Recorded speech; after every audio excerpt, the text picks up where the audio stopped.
Assalamualaikum warahmatullahi wabarakatuh. Perkenalkan, saya Fadila Amalia dengan NRP 50012216058.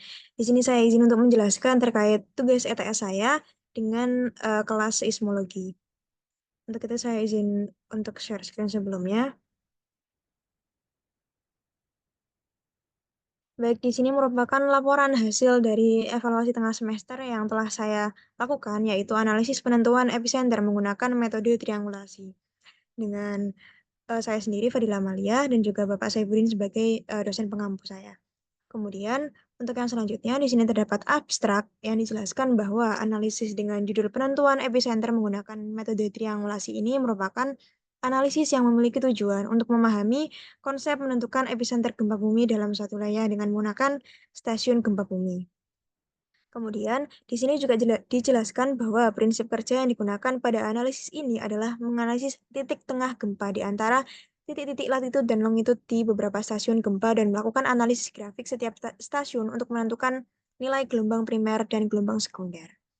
Kemudian masuk ke pendahuluan, yang mana pendahuluan di sini terdapat analisis seismik merupakan metode ilmiah yang digunakan untuk memahami dan melakukan analisis terhadap gelombang seismik yang dihasilkan oleh gempa bumi atau aktivitas seismik lainnya.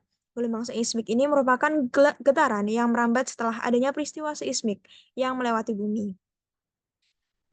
Analisis seismik ini tujuan utamanya dilakukan untuk mengetahui titik epicenter serta kedalaman hipocenter gempa bumi yang terjadi. Kemudian, analisis seismik ini memiliki beberapa komponen yang dapat digunakan untuk melakukan analisis dalam penentuan titik epicenter dan hipocenter gempa bumi.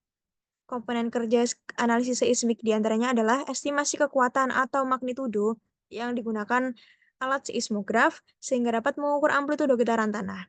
Selanjutnya adalah pemetaan zona seismik sehingga ahli geologi dapat memetakan area yang rentan terhadap gempa bumi sehingga dapat merancang bangunan yang tahan gempa. Kemudian untuk yang selanjutnya, terdapat pendeteksi potensi tsunami, yang mana hal ini sangat penting untuk dapat melakukan deteksi dini adanya potensi tsunami.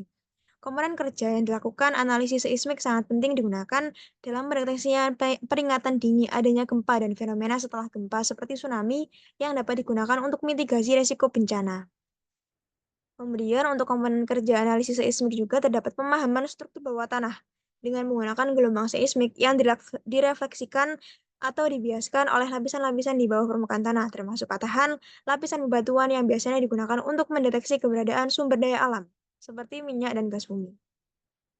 Analisis seismik ini merupakan hal yang penting untuk dilakukan sebagai penentuan epicenter atau titik di permukaan bumi yang berada tepat di atas titik gempa bumi. Hal ini digunakan untuk beberapa kepentingan diantaranya adalah untuk mengetahui area-area yang sering menjadi epicenter gempa sehingga dapat digunakan dalam pengembangan dan pemetaan infrastruktur bangunan dengan dampak yang dapat merancang bangunan yang lebih tahan terhadap getaran seismik, khususnya di area rentan. Kemudian, analisis seismik ini dilakukan untuk melakukan pengembangan peta bahaya gempa dengan mengidentifikasi pertimbangan perencanaan kota ataupun pelaksanaan evakuasi nantinya. Selanjutnya, analisis seismik juga dilakukan sebagai analisis terusan patahan dengan cara mengetahui epicenter, sehingga dapat terdeteksi patahan bumi yang menyebabkan gempa. Hal ini dapat digunakan untuk prediksi aktivitas seismik yang akan terjadi ke depannya. Untuk yang selanjutnya, di sini ada metodologi, yang mana metodologi ini berisi tentang persamaan yang digunakan dalam penentuan epicenter menggunakan metode triangulasi. Yang mana sebagai berikut, untuk persamaan pertama terdapat persamaan jarak sama dengan V atau kecepatan dikali dengan delta T atau waktu tempuh. Kemudian digunakan persamaan untuk menentukan jarak atau perpindahan untuk gelombang P adalah sebagai berikut. RA sama dengan VPA dikali TPA min T0. Dan untuk gelombang S adalah sebagai berikut. RA sama dengan VSA dikali TSA dikurangi 0. Kemudian antara persamaan 2 dan persamaan 3 dilakukan substitusi yang menghasilkan jarak seismologi terhadap epicenter yang dituliskan sebagai berikut. RA sama dengan TSA dikurangi TPA per 1 per VSA dikurangi 1 per VPA. Kemudian, adapun hasil substitusi tersebut digunakan untuk menghasilkan persamaan waktu terjadinya gempa yang dituliskan sebagai rumus sebagai berikut ini. Kemudian untuk yang selanjutnya, terdapat langkah kerja, yang mana langkah kerja ini dalam penentuan epicenter menggunakan aplikasi MATLAB dan Iris, yang mana dilakukan analisis terhadap grafik yang dihasilkan dalam source code 5 stasiun, yaitu dengan kode IWT024, IWT025, MBG001, MBG002, dan MBG003. Setiap stasiun memiliki grafik masing-masing yang kemudian dilakukan analisis terhadap setiap grafik dalam penentuan gelombang P dan gelombang S-nya. Kemudian, pada setiap titik gelombang P dan gelombang S yang telah ditemukan, dapat didapatkan hasil R dan DT, yang mana selanjutnya menggunakan aplikasi IRIS.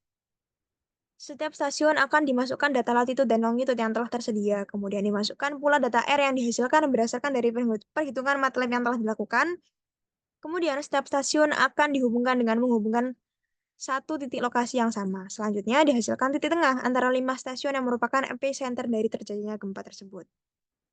Untuk yang selanjutnya, terdapat hasil grafik yang dihasilkan dari seluruh analisis MATLAB yang telah dilakukan pada 5 stasiun yang ditaruh pada lampiran 1, 2, 3, 4, dan 5. Untuk yang selanjutnya terdapat pembahasan, yang mana untuk yang selanjutnya terdapat analisis data, yang mana analisis data ini didapatkan dari hasil analisis pada gelombang pada 5 stasiun yang dituliskan pada tabel berikut, memuat nama stasiun, latitude setiap stasiun, longitude setiap stasiun, jarak setiap stasiun, dan juga TS min TP setiap stasiun.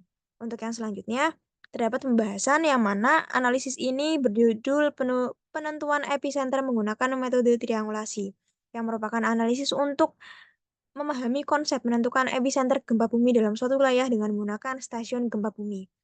Analisis ini memiliki beberapa komponen yang dapat digunakan untuk melakukan analisis dalam penentuan titik epicenter dan hipocenter gempa bumi. Komponen kerja analisis seismik ini diantaranya adalah estimasi kekuatan atau magnitud, pendeteksian peringatan dini adanya gempa dan fenomena setelah gempa seperti tsunami, serta pemahaman struktur bawah permukaan. Kemudian, berdasarkan dari analisis yang telah dilakukan pada 5 stasiun dengan metode IRIS, didapatkan hasil data epicenter yang ditemukan, yaitu dengan latitude sebesar 39,56 derajat dan longitude sebesar 141,45 derajat. Adapun, terdapat data hasil perhitungan epicenter berupa NIT dengan latitude sebesar 39,4 dan longitude sebesar 141,9. Berdasarkan dari kedua data tersebut, terdapat sedikit perbedaan yang tidak signifikan dihasilkan dari analisis data yang dilakukan. Hal ini menunjukkan bahwa akurasi dalam penentuan epicenter menggunakan metode triangulasi sangat akurat dan dapat digunakan untuk analisis epicenter yang cukup jelas. Untuk yang selanjutnya, terdapat kesimpulan, yang mana kesimpulan ini didapatkan menggunakan analisis seismik dapat ditentukan beberapa hal terkait gelombang gempa bumi yang telah dihasilkan, di antaranya yaitu titik epicenter atau titik gempa bumi, sehingga dapat melakukan pemetaan terhadap wilayah atau area rawan gempa. Untuk yang selanjutnya, analisis ini dilakukan untuk menentukan titik epicenter gempa bumi yang terjadi dengan menggunakan beberapa data geologi seismik yang terekam dan dalam beberapa stasiun, sehingga dapat digunakan untuk pengembangan peta bahaya gempa dengan mengidentifikasi area rawan atau area rentan gempa, sehingga dapat digunakan dalam pertimbangan perencanaan kota ataupun pelaksanaan evakuasi.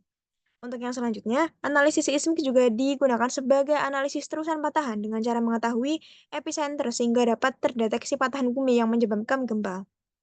Hal ini dapat digunakan untuk prediksi aktivitas seismik yang akan terjadi. Kemudian di sini terdapat lampiran, yang mana di sini hasil pengukuran epicenter pada 5 stasiun yang dihasilkan yaitu dengan latitude 39,56 dan dengan longitude sebesar 141,44. Untuk yang selanjutnya, di sini juga terdapat beberapa hasil dari grafik gelombang seismologi pada analisis stasiun 1.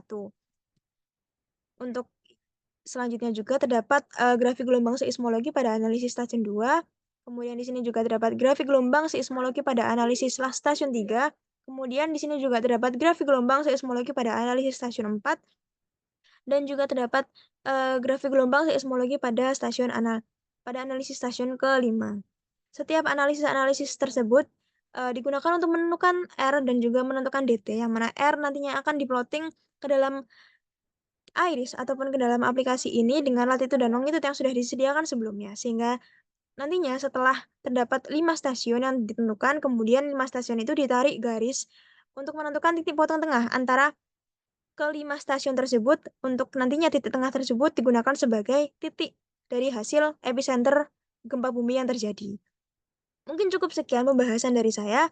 Kurang lebihnya mohon maaf. Wassalamualaikum warahmatullahi wabarakatuh.